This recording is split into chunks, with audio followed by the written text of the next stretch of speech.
Olá pessoal, tudo bem? O assunto sempre é economia. Economia acaba envolvendo um monte de questões em relação às nossas atividades, às nossas decisões. No entanto, de onde vem essa palavra economia? É uma curiosidade, não? Qual a sua história? A economia como prática social existe desde que se formaram os primeiros grupos humanos, porque a economia trata do comportamento humano em relação à produção de bens e serviços, correto? Não é uma instituição, não é uma sociedade, não é um processo, mas em si um comportamento humano. E em função desse comportamento humano, a gente consegue definir certos comportamentos básicos que se repetem, não importa que tipo de economia nós estejamos vinculados, ok?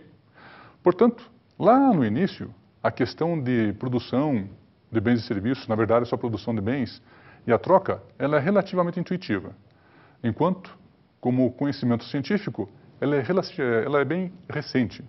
Né? A economia como ciência, como estudo metodológico, como uma característica específica que a gente consegue delimitar nos livros, verificar qual seria o processo de comportamento humano na base sociológica, digamos assim. O porquê que eu faço determinadas atividades, por que eu compro, por que eu vendo, por que eu prefiro certos produtos. Né? Isso é uma questão científica muito mais recente. E nesse sentido, a gente vai dar uma olhadinha na história em relação aos principais economistas clássicos, ok? Na Grécia de Aristóteles, a economia, no sentido da administração privada e das finanças públicas. O mercantilismo, a partir do século XVI, tinha como ideia fundamental a acumulação da riqueza da nação. Na França, Fisiocracia de François Quesnel, a economia deveria funcionar segundo leis naturais, sem intervenção do governo. Pois bem, pessoal, escola clássica. O que nos interessa nesse momento é estudar a história da economia como ciência. Nesse sentido, o conteúdo dessa aula está organizado por autores e obras, tá certo? Tendo em vista que cada um deles desenvolveu mais de algum aspecto, né, específico, de acordo com o seu tempo, de acordo com a época, de acordo com o contexto, né, em que eles viveram. E uma coisa muito importante, tá, gente? Se nós imaginarmos a economia no passado, como nós estamos entendendo hoje, em função das várias informações, dos vários dados que a gente coleta, ou dos vários comentários, ou com pessoas que a gente conversa, nós vamos perceber que a economia no passado teve uma porção de equívocos. Porém, para evitar esse tipo de erro de interpretação, para analisar as teorias antigas, né, os primeiros conceitos administrativos, os primeiros conceitos sobre economia de forma científica, né, a gente tem que se colocar na época de 1776, ou seja, no século XVIII. E verificar se naquela época nós tínhamos telefone celular, é claro que não. Se nós tínhamos, por exemplo, energia elétrica, estamos começando a fazer certos experimentos, mas ainda certa noção de que seria energia elétrica, não existiam ainda. Né? Mas e, afinal de contas, como que a gente precisa interpretar? Eu preciso me transportar como pesquisador, como pessoa, à época de como essas teorias foram formadas, tá certo? Nesse sentido, a gente vai começar com o primeiro deles, Adam Smith. Adam Smith, professor de filosofia e escritor.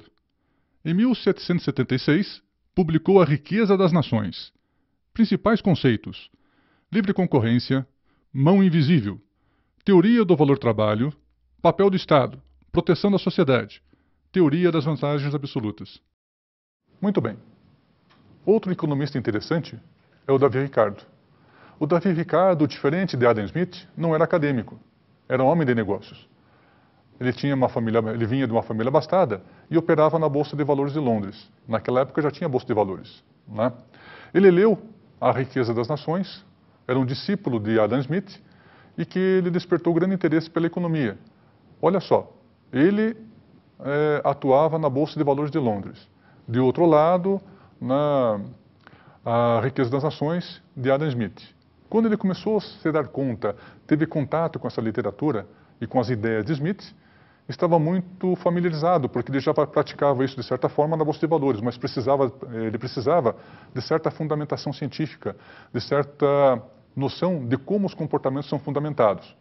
Né?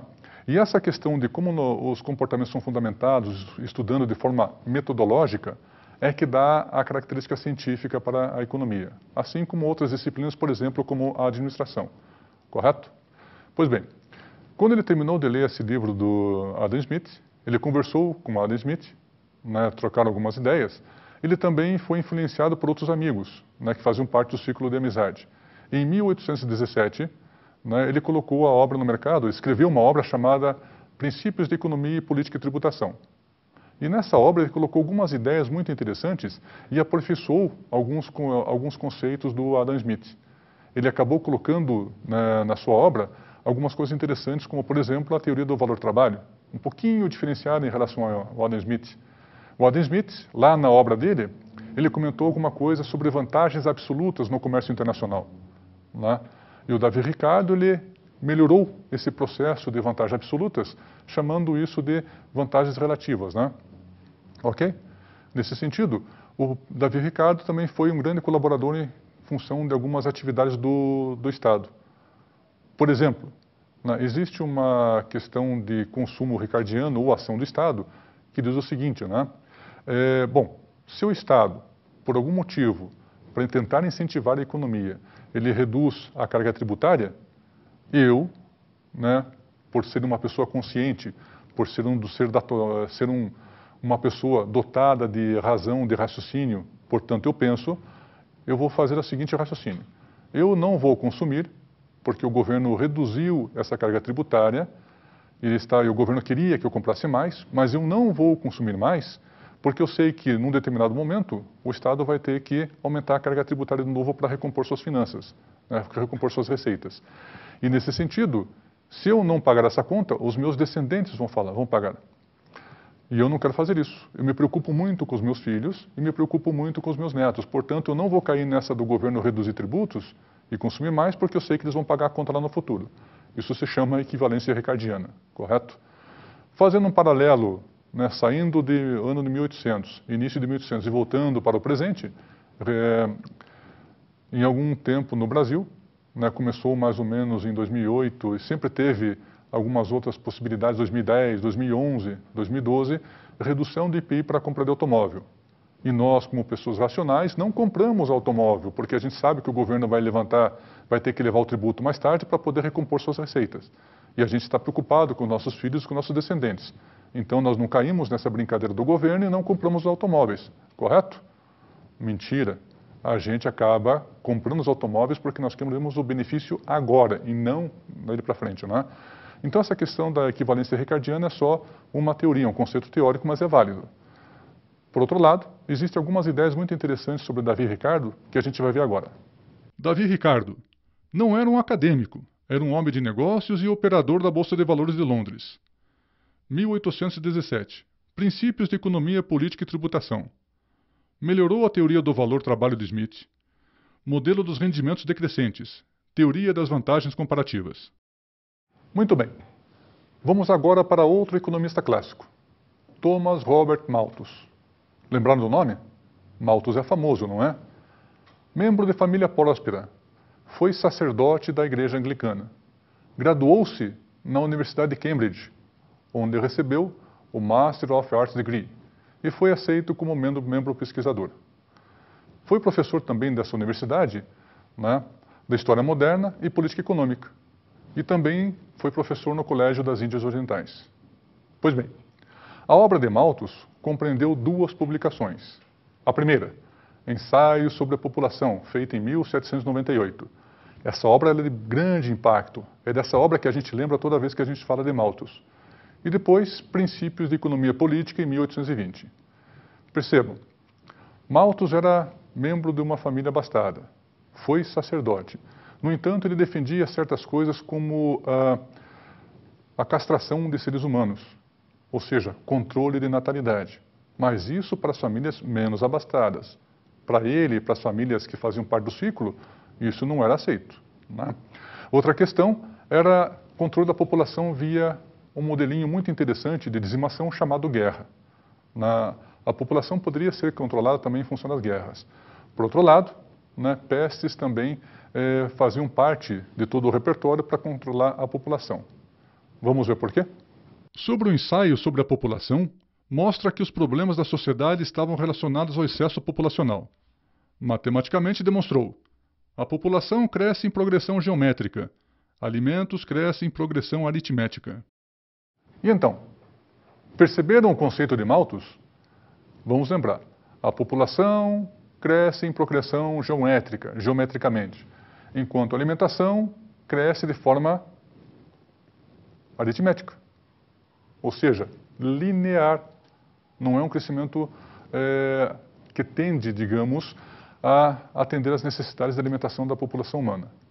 Então era por isso, essas questões em função do contexto da época, por isso que eu lembro vocês, quando a gente precisar analisar essas obras, nós precisamos analisar o contexto da época. E na época de Malthus, a tecnologia agrícola não era tão avançada. Então era natural que ele pensasse que, bom, já que a gente não consegue produzir alimentos de forma adequada para atender toda a população precisa ser controlada, né? Ou via controle de natalidade, ou por doenças, ou por guerras, não importa. O que importa é que nós estamos pensando no conceito da época. Hoje a gente pode dizer muito bem, pois é, a teoria de Malthus não se evidenciou. Mas olha, se ele tivesse talvez o conhecimento da tecnologia atual, ele tivesse achado uma outra correspondência entre alimentos e população. Seria um outro contexto, outro conhecimento, mas nós é que temos que nos transportar para a época de Malthus. E na época dele, a agricultura não tinha um avanço tão significativo quanto o atual. Não tinha experiências genéticas, né, ou produtos transgênicos. Então, naturalmente, a população cresce, e cresce bastante, né, as pessoas vão tendo seus filhos, né, a população, na ideia dele, vai se reproduzindo de forma muito rápida, enquanto a capacidade produtiva de alimentos ela se mantém relativamente lenta em seu crescimento. E chega um ponto que vou ter mais pessoas do que alimentos. Por isso da teoria de Malthus, e por isso que ele é tão lembrado. E às vezes a gente acaba sempre, de uma forma ou de outra, né, ressuscitando Malthus em função de alguns eventos que acontecem na natureza. Às vezes a gente devolve ele a paz de espírito, né, de onde ele está, e às vezes a gente acaba invocando o espírito porque algum problema aconteceu na agricultura. Tá certo? Por outro lado, temos mais um economista muito interessante, e esse camarada, Jean-Baptiste Say. Em 1803, ele publicou uma obra chamada Tratado de Economia Política. Ele retomou as ideias de Adam Smith sobre livre concorrência. Sua contribuição principal à economia se expressa pela chamada Lei de Say. Olha só, Lei de Say. E a gente vai dar uma olhadinha nela daqui a pouco. E vocês precisam, quando ler ou interpretar essa lei, de novo, lembro vocês, precisamos sair da agora, do século XXI, aqui nós estamos, e voltarmos lá para o século XVIII, né? Século XVII, século XVIII. E aí, no século XVIII, a gente vai verificar quais são os contextos, qual é a disponibilidade tecnológica, qual é a capacidade produtiva, quais são os bens e serviços que são colocados para a sociedade, como as fábricas estão sendo montadas. E lembram vocês, esses economistas estavam bem presentes na primeira Revolução Industrial. Eles eram privilegiados em relação a essa produção da Revolução Industrial. Lembram? Ok, lembram da história, né? Então tá certo. Conforme essa lei, né, a questão das trocas de mercado depende da produção. Ou seja, por Say, né, a lei de Say diz que quem vai definir o que vai ser produzido e quanto vai ser consumido é o produtor e não o consumidor. Vamos ver então como é que funciona a lei de Say? Jean-Baptiste Say. Tratado de Economia Política, 1803. Lei de Say. A oferta cria sua própria procura. Bem, estes são os principais autores de economia clássica, ok? São chamados assim porque foram os primeiros a conceituar cientificamente o comportamento econômico. Quando falamos em ciência, estamos falando em estudos baseados na observação e comprovados teoricamente em função dos conhecimentos da época. Então, gostaram de saber um pouco mais sobre economia? Esse é um campo multidisciplinar, onde podemos exercitar bastante nossa curiosidade. Tá certo?